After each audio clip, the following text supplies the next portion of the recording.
नमस्कार. आजच्या या विश्लेषणात आपण एका अशा विषयावर बोलणार आहोत जो आपल्या जगण्याचा आधार आहे, पण तरीही आपण त्याला गृहीत धरतो. होय, पाणी. विचार करा, आपला ग्रह हा निळा ग्रह म्हणून ओळखला जातो, बरोबर? पण तरीही जगात पाण्याची इतकी भीषण टंचाई का आहे? हा एक प्रचंड मोठा जागतिक विरोधाभास आहे. आणि आज आपण याच वास्तवाच्या मुळाशी जाणार आहोत. चला तर मग सुरुवात करूया.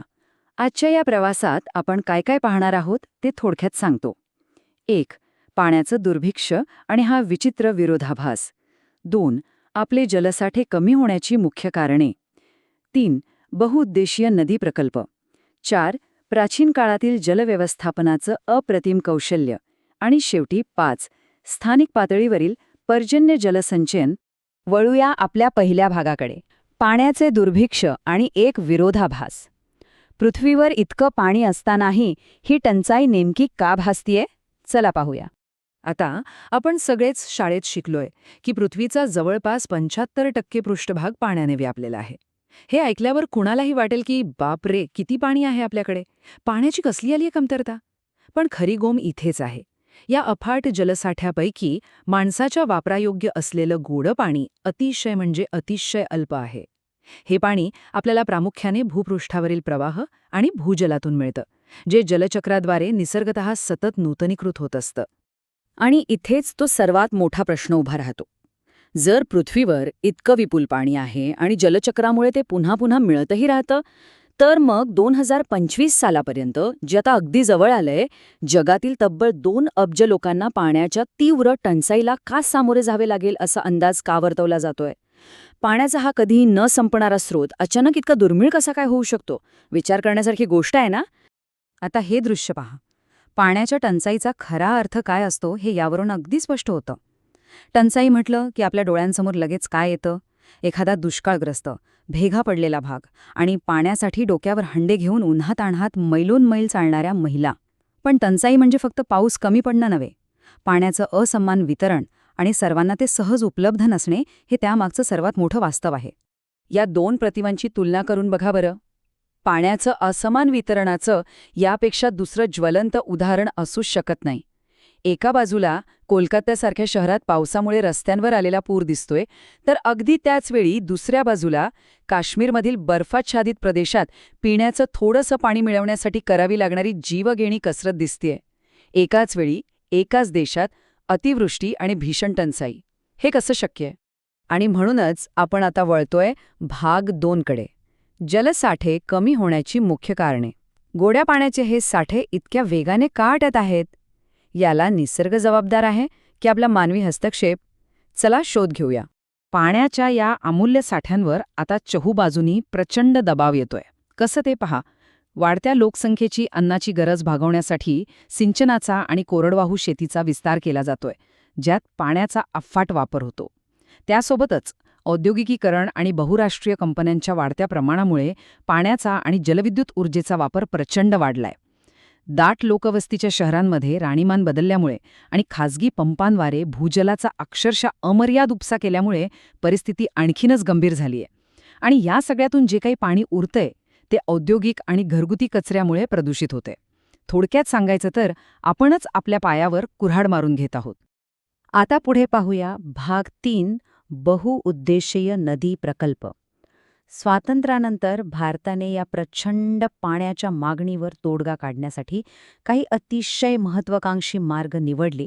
ते नेमके काय होते? स्वातंत्र्याच्या सुरुवातीच्या काळात महाकाय धरणांकडे विकासाचे मुख्य इंजिन म्हणून अत्यंत अभिमानाने पाहिलं जायचं. पंडित जवाहरलाल नेहरूंनी तर या धरणांना आधुनिक भारताची मंदिरे असं संबोधलं होतं. यामागचा मुख्य उद्देश अगदीच स्पष्ट होता. कृषी क्षेत्राचा विकास आणि वेगाने होणारं औद्योगिकरण यांची सांगड घालणं आणि देशाच्या अर्थव्यवस्थेला एक मोठी चालना देणं. आता या विशाल धरणांचे 2 अतिशय भिन्न पैलू आहेत जे आपण तटस्थपणे समजून घेतले पाहिजेत. एका बाजूला सिंचनाचा विस्तार, जलविद्युत निर्मिती आणि शहरांना पाणीपुरवठा असे अनेक अपेक्षित फायदे होते. पण मूळ संदर्भांमध्ये नमूद केल्याप्रमाणे याचे काही अतिशय गंभीर पर्यावरणीय परिणामही आहेत.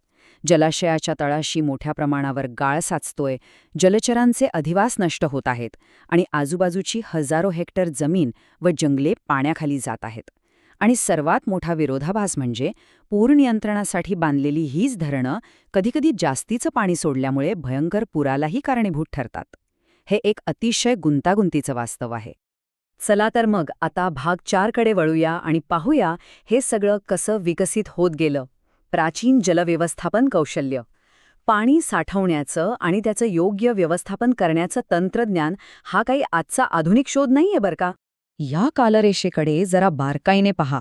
आपल्याला एका अत्यंत समृद्ध इतिहासाची प्रचिती येईल. विचार करा, इसवी पूर्व 1ल्या शतकात अलाहाबादजवळील शृंगवेरपूर येथे पुराचं पाणी साठवण्याची एक अतिशय प्रगत यंत्रणा होती. चंद्रगुप्त मौर्याच्या काळात बांधलेली धरणे आणि कालवे असोत, 11व्या शतकातील भोपाळचा महाकाय कृत्रिम तलाव असो किंवा 14व्या शतकात दिल्लीच्या सिरी फोर्टसाठी बांधलेला हौज खास तलाव असो, उत्कृष्ट आणि प्रगत जलव्यवस्थापनाची ही उदाहरणे या भूमीत हजारो वर्षांपासून अस्तित्वात आहेत. आणि यातूनच आपण येतोय आपल्या शेवटचा पण सर्वात महत्त्वाच्या भागाकडे, भाग 5. स्थानिक पातळीवरील पर्जन्य जलसंचयन. महाकाय प्रकल्पांचे दुष्परिणाम आणि प्राचीन काळातील शहाणपण पाहिल्यानंतर आता आपण एका अत्यंत प्रभावी आणि स्थानिक पातळीवर राबवता येणाऱ्या उपायाकडे लक्ष देणार आहोत. राजस्थानातील बिकानेर आणि बाडमेरसारख्या रखरीत कोरड्या प्रदेशात पावसाच्या पाण्याची अतिशय काळजीपूर्वक साठवणूक केली जाते. तिथे या शुद्ध पावसाच्या पाण्याला अत्यंत आदराने पालर पाणी असं म्हटलं जातं. तिथल्या लोकांसाठी नैसर्गिक पाण्याचं हे सर्वात शुद्ध रूप आहे. उन्हाळ्यातील त्या भयंकर कडक उन्हाचा सामना करण्यासाठी निसर्गाने दिलेला हा जणू एक आशीर्वादच आहे. पावसाचा एक थेंब राजस्थानात कसा साठवला जातो याची ही पद्धत ऐकायला एखाद्या रंजक कथेसारखी वाटते. सुरुवातीला पावसाचे पाणी उतरत्या छपरावर पडते, तिथून ते PVC किंवा बांबूच्या पाईप्समधून खाली येतं. पण इथे एक अतिशय हुशार पद्धत वापरली जाते. पहिल्या पावसात फक्त छप्पर धुतलं जातं, ते पाणी सोडून दिलं जातं आणि त्यानंतरच्या शुद्ध पावसाचे पाणी गोळा करून जमिनीखालील मोठ्या टाक्यांमध्ये अत्यंत सुरक्षितपणे साठवलं जातं. आता या डिझाईनमधील कल्पकता खरंच थक्क करणारी आहे. हे पारंपरिक टाके घराच्या मुख्य अंगणात जमिनीत खोलवर बांधले जायचे. यामुळे काय व्हायचं तर केवळ पिण्याचं शुद्ध पाणीच मिळायचं असं नाही, तर उन्हाळ्याच्या तडाख्यात या पाण्याच्या टाक्यांमुळे आजूबाजूच्या खोल्या नैसर्गिकरित्या थंड राहायच्या. म्हणजे विचार करा, एकाच वेळी पाण्याची सोय आणि प्राचीन वातानुकूलन प्रणाली, एका दगडात 2 पक्षी. आता या पारंपरिक ज्ञानाचा एक आधुनिक आणि तितकाच प्रभावी प्रयोग पाहूया. कर्नाटकातील मैसूर जवळच्या गेंडाथूर या छोट्याशा गावात अवघ्या 200 घरांनी मिळून छतावरील पावसाचे पाणी साठवण्याची यंत्रणा बसवली आहे. आणि तुम्हाला आश्चर्य वाटेल, या एका छोट्याशा प्रयत्नातून ते दरवर्षी तब्बल 1,00,000 लिटर पाणी साठवतात. 1,00,000 लिटर! जेव्हा स्थानिक लोक एकत्र येतात आणि एखादा निश्चय करतात, तेव्हा किती प्रचंड मोठा बदल घडू शकतो याचं हे एक उत्तम आणि प्रेरणादायी उदाहरण आहे. जर आपण या सर्व स्थानिक उपायांची सांगड घातली तर एक खूप मोठं आणि महत्त्वाचं चित्र स्पष्ट होतं. पहा, मेघालयात आजही 200 वर्ष जुनी बांबूची ठिबक सिंचन पद्धत वापरली जाते, जी 20 लिटर पाण्याचं रूपांतर फक्त 80 थेंबांमध्ये करून थेट रोपांच्या मुळांपर्यंत पोचवते. पाण्याचा एकही थेंब वाया जात नाही. दुसरीकडे शिलाँग हे शहर जगात सर्वाधिक पाऊस पडणाऱ्या चेरापुंजीपासून अवघ्या 55 किलोमीटर अंतरावर असूनही तिथे तीव्र पाणीटंचाई आहे. म्हणूनच तिथे छतावरील पाणी साठवणं हाच मुख्य आधार बनला आहे. तर तमिळनाडूने या सगळ्याचं गांभीर्य ओळखून छतावरील पर्जन्य जलसंचयन कायदेशीररित्या बंधनकारकच करून टाकलं आहे आणि असं करणारं ते देशातलं पहिलंच राज्य आहे. तर आजच्या या विश्लेषणाच्या अगदी शेवटी एक अतिशय कळीचा मुद्दा आपण सर्वांनी विचारात घेणं गरजेचं आहे. आपण पाहिलं की पाण्याचा अतिवापर स्थानिक परिसंस्थेवर किती खोलवर परिणाम करतोय.